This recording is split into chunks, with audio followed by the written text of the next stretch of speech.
Magandang umaga po sa ating lahat. As we resume these proceedings, there are three matters that I must address at the outset. Issues that have been repeatedly raised and in some cases, misunderstood. First, ang una kong babanggitin, this notion that we are already conducting a trial and therefore exceeding our jurisdiction. May mga nagsasabi na ang ginagawa daw natin dito ay isang trial. At dahil trial daw ito, hindi raw natin ito trabaho, kundi trabaho ng Senado. Let us clear the air once and for all. Malinaw ang pagkakaiba ng tungkulin ng Kamara at ng Senado. The House initiates. The Senate decides. I will repeat. The House initiates. The Senate decides.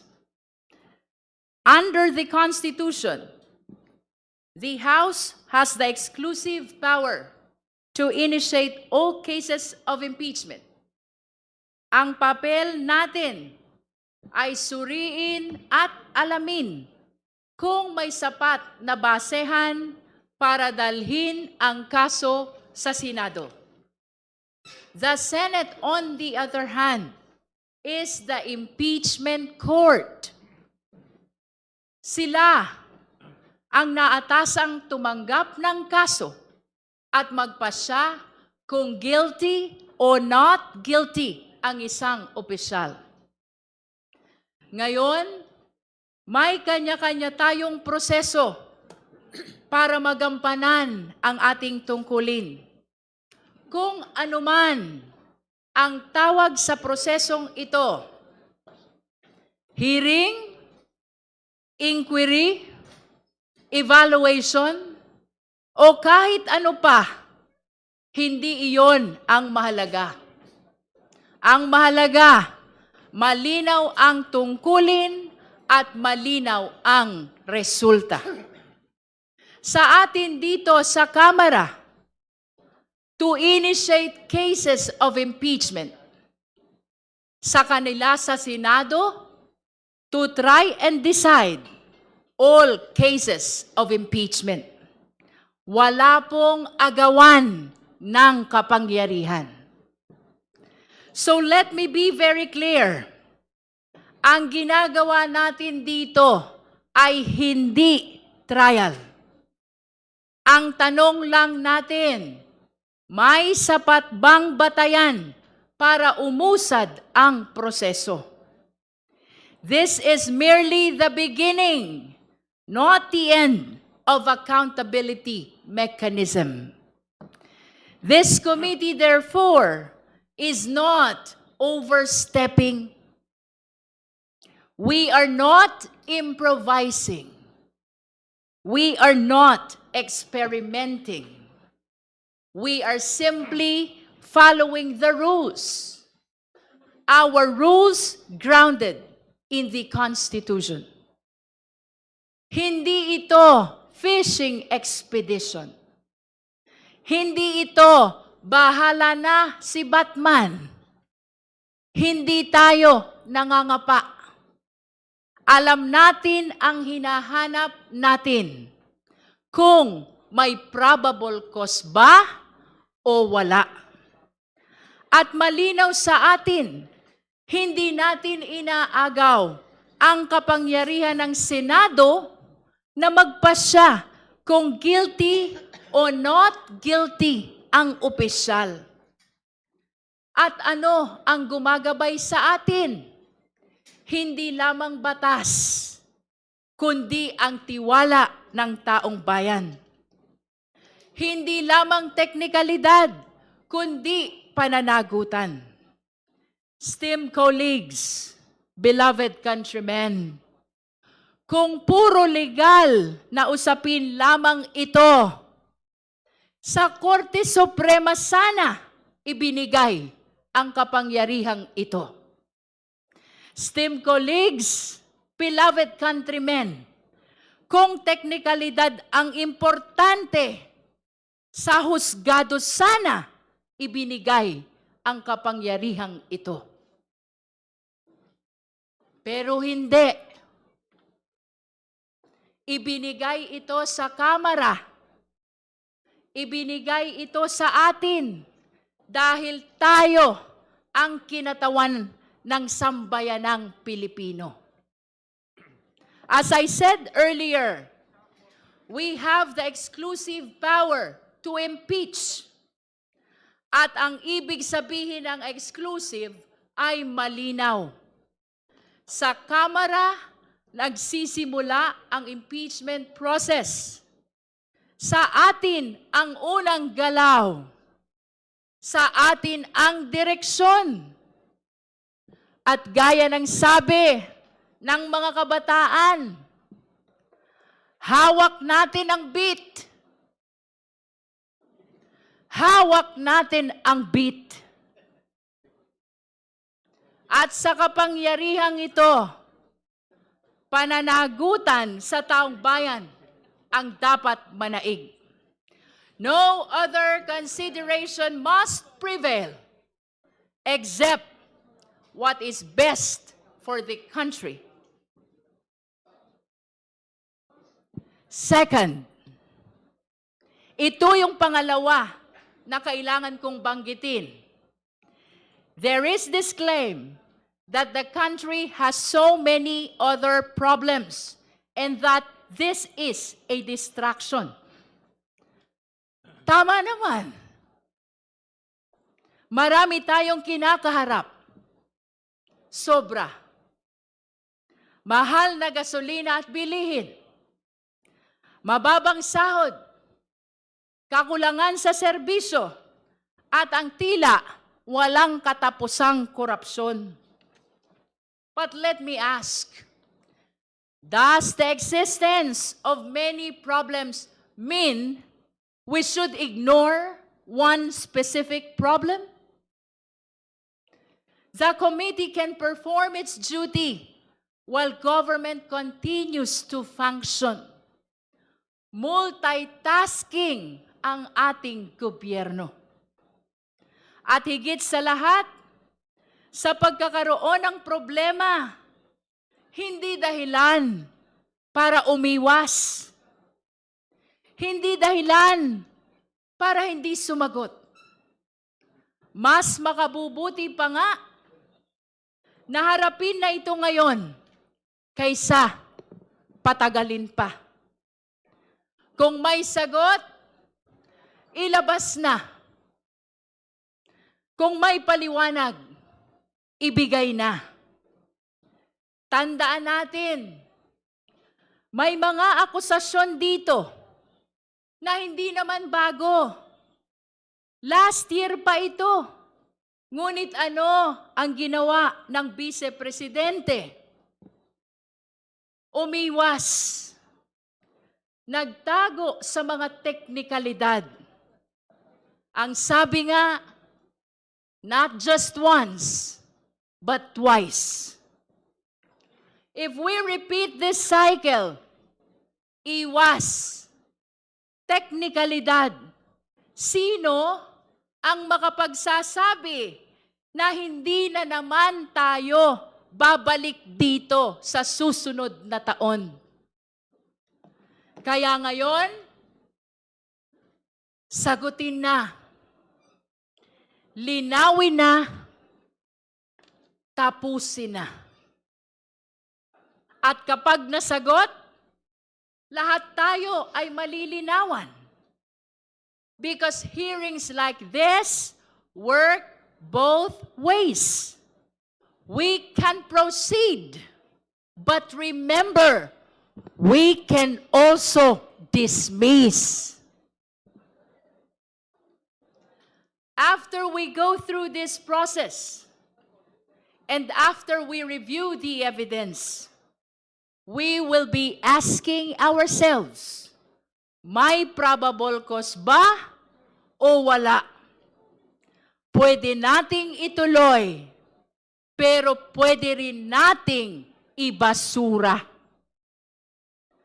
Kaya kung may katotohanang magpapawalang sala, mas lalong dapat itong marinig. Marami tayong problema. Totoo yan. Kaya kailangan itong harapin para umusad, para mabawasan, para matapos. Dahil ang problemang iniiwasan at tinatalikuran, lalong lumalaki. Para sugat na ayaw linisin, habang pinapatagal, lalong lumalala. Third, at ito yung panghuli na kailangan kong banggitin. We recognize that there are petitions now pending before the Honorable Supreme Court intended to stop these proceedings. Yes, there are petitions in the Honorable Supreme Court. One, filed by a group led by the lawyer of Pastor Kibuloy. Ang nagsasabing siya raw, ang appointed son of God. Kung kaya nitong pigilan ang lindol, kaya rin ba nitong pigilan ang mandato ng konstitusyon? The second one, filed by the Vice President herself, as usual, represented by several lawyers, lampas 10 abogado. And the third one, filed by several individuals, mostly lawyers. Ang dami-dami namang abogado questioning the very core of our rules. And just yesterday, we received the fourth one. It was filed by Carpio and lawyers with the Regional Trial Court of Quezon City. Esteemed colleagues, beloved countrymen, total of 4 petitions na ang layon ay patigilin ang pagdinig na ito. Ang palagi nating sinasabi, public office is a public trust. Indeed, easier said than done. Ngunit, sa pagkahaba-haba ng mga ito, ng 4 na petitions na ito, let me tell you, wala ni isa na sumagot sa mga importanteng akusasyon laban sa Vice-Presidente. Puro technicalities lamang ang tinalakay. Ang taong bayan ay naghahanap ng sagot, hindi ng papel. Simple lang naman ang mga akusasyon. Halimbawa, nagwaldas daw ng pera ng taong bayan at may tagong yaman daw ang Vice-Presidente. Sinagot ba yan ng mga petisyon? Hindi. Puro technicalities lang. Sinasabi din nila, may 1-year bar. Sinasabi din nila, ang nag-refer daw ng impeachment na ito ay ang speaker lamang, hindi ang buong Kamara. Napakasimple ng sagot. Yung 1-year bar, paulit-ulit na ito, tandaan natin na lumipas na ang 1 taon at saka lamang muling nagkaroon ng impeachment process na ito. At tungkol sa referral, tandaan din natin na ang speaker ay hindi kumikilos ng mag-isa. Siya ay kumikilos bilang kinatawan ng buong Kamara ayon sa ating mga patakaran. Rest assured that all these procedural questions will be addressed. Pero aminin natin, ang mga usaping ito ay sadyang technical at baka hindi masyadong maintindihan ng karaniwang mamamayan. At marahil, iyon ang layunin nila.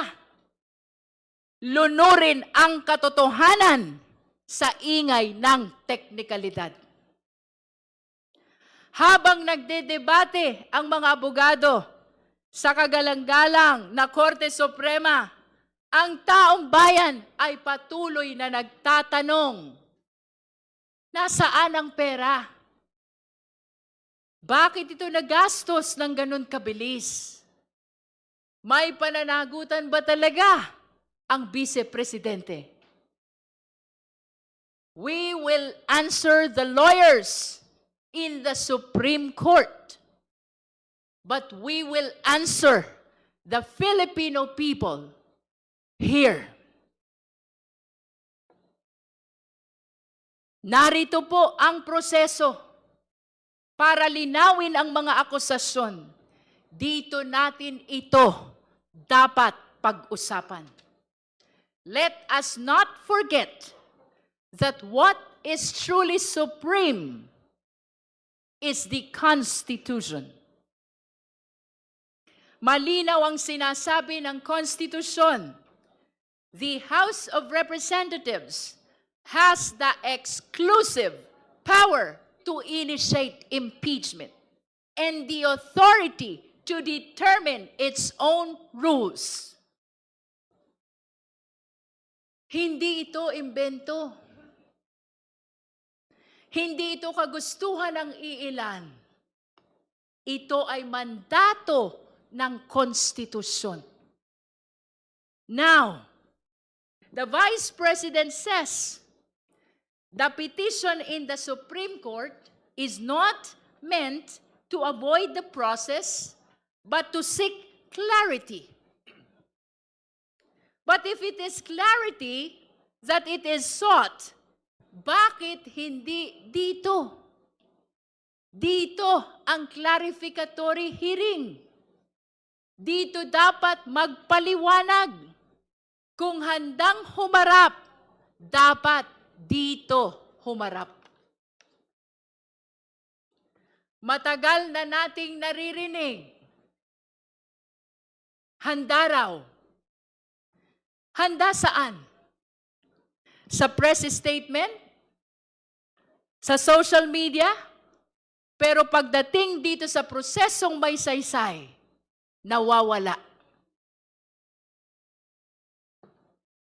Hindi sapat ang sabihing handa. Kailangan magpakita. Kailangan sumagot.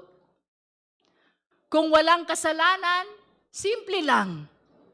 Magpakita, sumagot, hindi sa labas, kundi dito. In closing, let me stress, this process is not about personalities. It is about accountability. It is about responsibility. Ito ay paninindigan para sa katotohanan. Impeachment is the people's constitutional mechanism to hold public officials accountable. Tandaan natin, ito ay pagtukoy lamang kung may probable cause o wala. At bahagi ng prosesong ito ang pagdinig natin ngayon. Isang pagkakataon upang linawin ang mahahalagang issue sa kasong ito. Inaasahan natin ngayon ang pagpapaliwanag ng mga ebidensya mula sa COA, sa NBI, PSA at marami pang ahensya. Inaasahan din natin ang pagdalo ni Ramil Madriaga na sa kauna-unahang pagkakataon at sa isang public hearing ay makakapagpatunay sa kanyang salaysay. For the very first time, we hope to hear directly from Ramil Madriaga upang makatulong sa paglilinaw kung may batayan ba ang reklamo laban sa Vice Presidente. Uulitin ko po, hindi ito paghusga. Gusto lang nating maliwanagan. Gusto lang nating matiyak kung dapat bang umusad ang proseso. Our duty is not to pass final judgment, but to clarify and in the process to seek the truth. Truth is rarely simple, and it is never convenient. We do not pause our search for it simply because, first, there are some procedural questions. Second, there are more pressing problems. And third, there are petitions before the Supreme Court. No, we will not pause to that. Guided by the Constitution and the will of the people, truth must be pursued regardless. It remains the foundation upon which justice and accountability stand.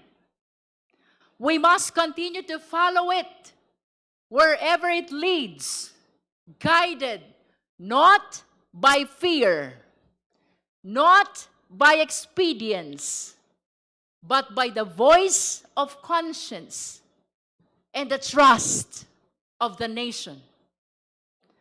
Sa huli, babalik tayo sa simula, pagsuri natin ang ebidensya, ano ang tunay na gagabay sa atin.